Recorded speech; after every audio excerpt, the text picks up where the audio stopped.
gente amiga. Sejam todos bem-vindos. Sintam-se em casa. Esse é o canal Meta Humanidade.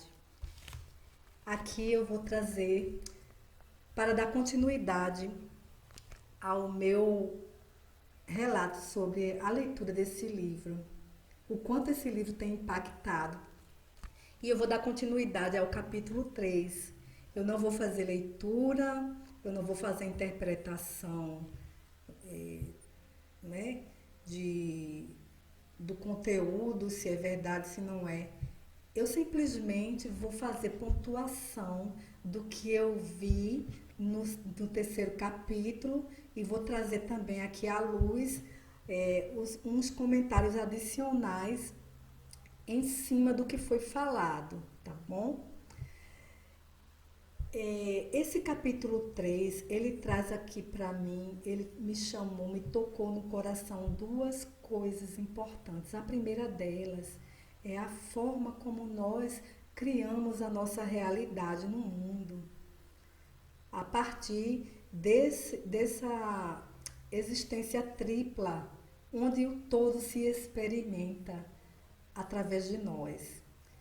Ao longo deste livro, ele avança e ele recua, ele traz a mesma temática, ele explica, mas dessa vez ele explicou como é que a gente cria a nossa realidade, porque a partir desse capítulo 3, o Neil ele faz as 13 perguntas que vão nortear todo o livro.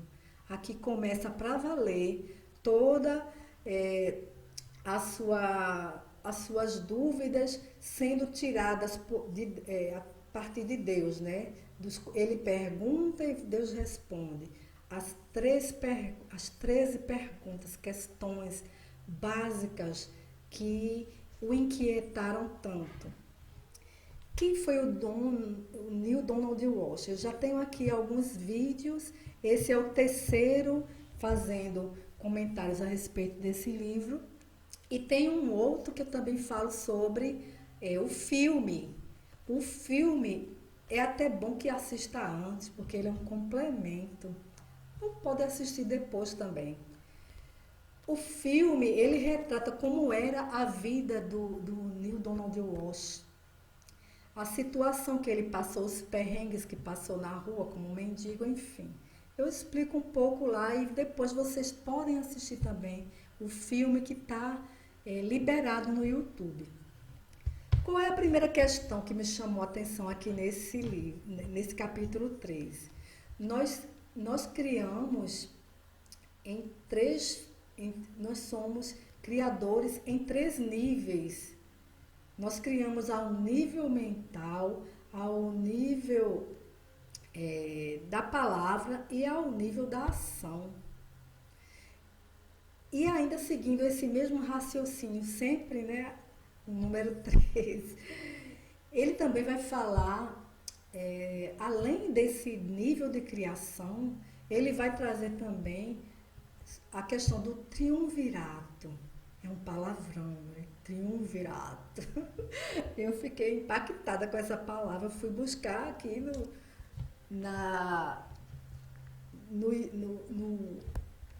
dicionário aqui do Google.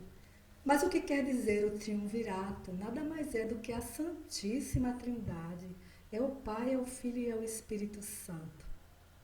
E ele vai falar também sobre essa hierarquia desses 3 componentes que se resumem à nossa existência aqui, experimentando o nosso ser divino, a nossa alma infinita, a nossa passagem temporária pela Terra.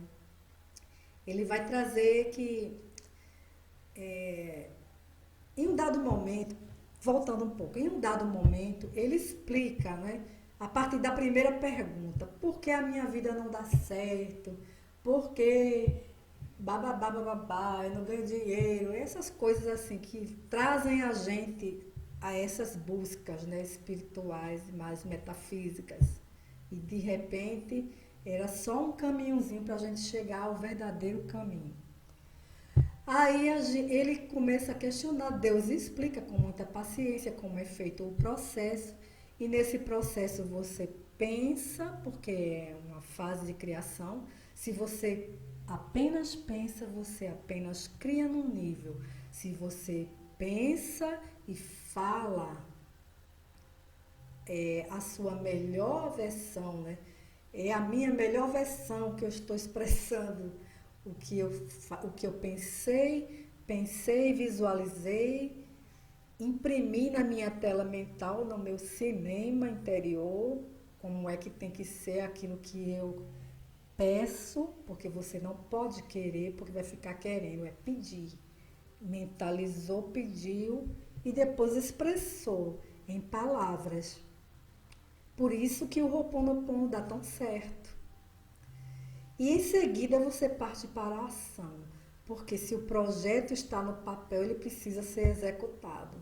Parece uma coisa muito elementar, mas em síntese, Deus coloca esse princípio básico da criação, que você acredite ou não, está acontecendo assim.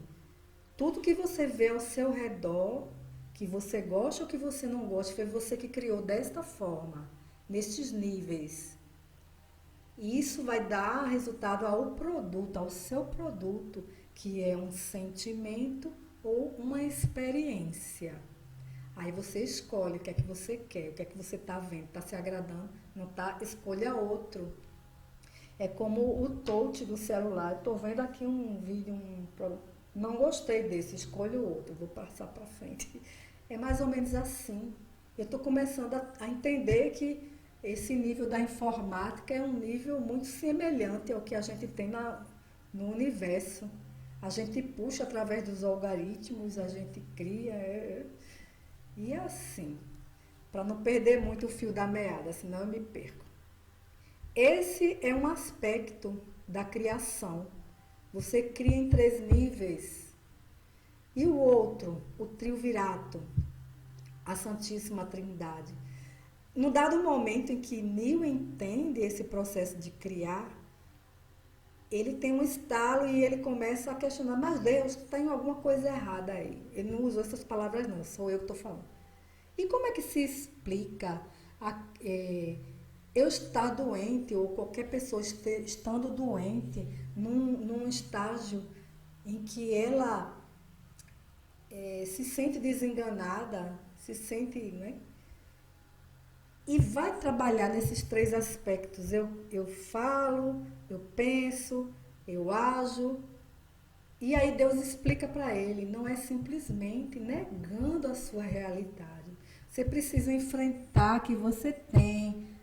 Você está falido, mas você precisa, ao mesmo tempo, expressar aquilo que você vai querer se projetar. Eu estou falido, não tenho um tostão. Eu estou falido porque eu não sou uma pessoa boa. O meu vizinho, o meu parente não está falido porque ele lutou para não estar falido, ele é uma pessoa que merece mais do que eu. É mais ou menos isso daí que acontece. Aí a gente fala, a gente cai na esparrela de falar, falo para cá, falo para lá, resmungo. À noite, quando vou rezar, resmungo muito, mas eu estou assim e eu quero que mude. Vai ficar querendo, porque o universo vai entender isso aí, eu quero. Ah, tá certo, você quer. Então você precisa projetar o que você está pedindo, o que está te incomodando, o que é o seu calcanhar de Aquiles.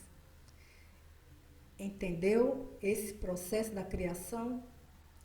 E aí você vai partir para a ação, calçar chuteira, treinar, né, as embaixadinhas, treinar sua mira, acertar na trave, passar pelos obstáculos, tudo isso vai do nível mental, você fala que consegue, porque você, em essência, é um Deus também, e você precisa reconhecer isso. Quando não reconhece, está aí o nosso resultado. Aí ele questiona Deus, voltando, né? Mas se tem aquele doente, como é que pode explicar isso? Se eu cair doente, ficar de cama e começar a colocar esse princípio em prática. Porque 6 meses depois a pessoa morre. É difícil essa pergunta. E a gente muitas vezes esbarra nesta questão e desanima.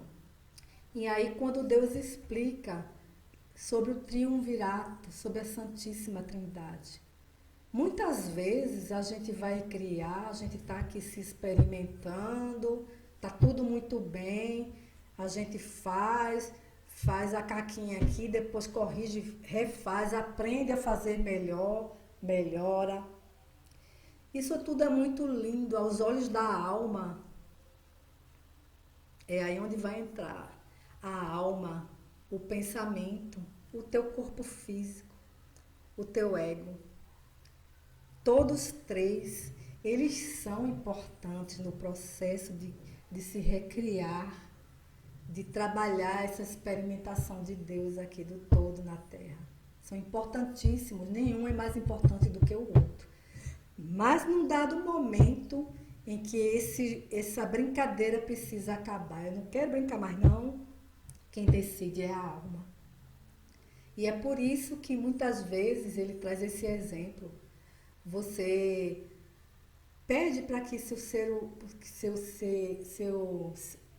a pessoa que você ama não se vá, você não quer morrer. Nós lidamos muito mal com isso. Não, você não quer morrer. Aí a alma decide que não vai poder falar. Mas ela já decidiu que não tem mais nada interessante para ela aqui. Ela quer outra experiência que nós desconhecemos, porque nós evitamos entender qual é a missão da nossa alma. Pouquíssimas pessoas, segundo ele, têm esse entendimento e praticam isso.